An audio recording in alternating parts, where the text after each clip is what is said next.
Hi, this is Shahara, and welcome to the month of October in the biodynamic calendar. As the season is now slowing down, I think this is a good time to revisit some of the symbology in the biodynamic calendar and spend some time in understanding what it means. So on page 14, we find a small paragraph on the sun and the zodiac. And here we're reminded that the sun's movement through the zodiac takes a year and determines the seasons on Earth. The constellation through which the sun is passing is always shown on the first entry of a calendar page. And if it changes during the month, that is shown on the appropriate day. That's important because some activities depend on which constellation the sun is in, for instance, when we're making biodynamic preparations. So in October, the first entry on the calendar page is the sun moving through Virgo. That symbol means Virgo. As a reminder for what the symbols mean, they are all on each page of the calendar. So we have the sun in Virgo at the beginning of the month, and also the sun in Virgo in the middle of the month, and actually there are no other symbols, which means the sun remains in Virgo for the whole of October. If we look at page 10, this is a reminder that the sun takes a year to travel through all 12 constellations, but it's not equal lengths of time that the sun is passing through each constellation. So right now the sun is in Virgo, and it takes about 6 weeks for the sun to pass through Virgo. And the next constellation, which is Libra, is only 10 days. This is different to the zodiac as it's been split up in terms of horoscopes and astronomy, where the zodiac has been split into equal parts throughout the year. So the biodynamic calendar is using the actual movement of the sun through the actual constellations in the sky, and they are not exactly equal throughout the year. On the 10th of October, we have an apogee. And if you remember, this means that the orbit of the moon is furthest from the Earth. And this is different to the perigee, when the orbit of the moon is closest to the Earth.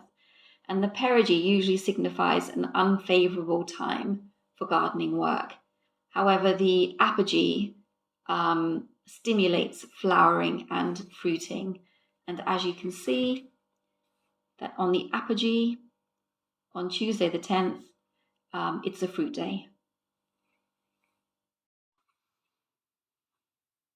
Another date to note in October is the 14th.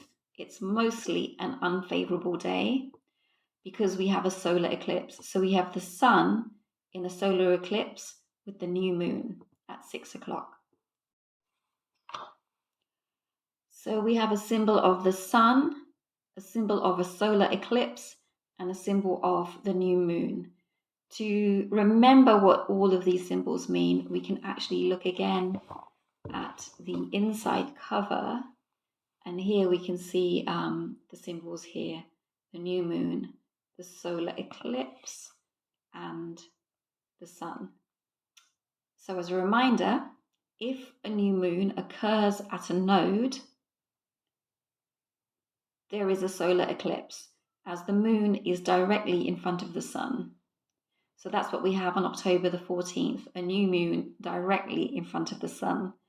And this is or has an unfavorable effect on plant growth. Let's take a little time to read some of the other planetary aspects. So on the 2nd of October, we can see that the last quarter of the moon is in conjunction with Jupiter. Conjunction, let's have a quick look. You can see it's the same symbol, conjunction.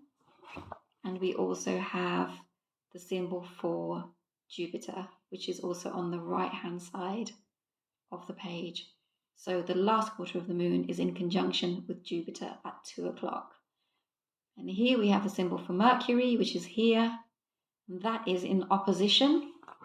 If we look at the front, in opposition with this symbol, which is Neptune. So Mercury is in opposition with Neptune at 4 o'clock.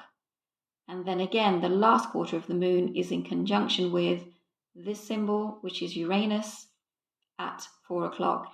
And these are all having some effect on plant growth. Let's revisit conjunctions a little bit. And that occurs when two planets stand behind one another in space. So they appear to be in a line from our perspective.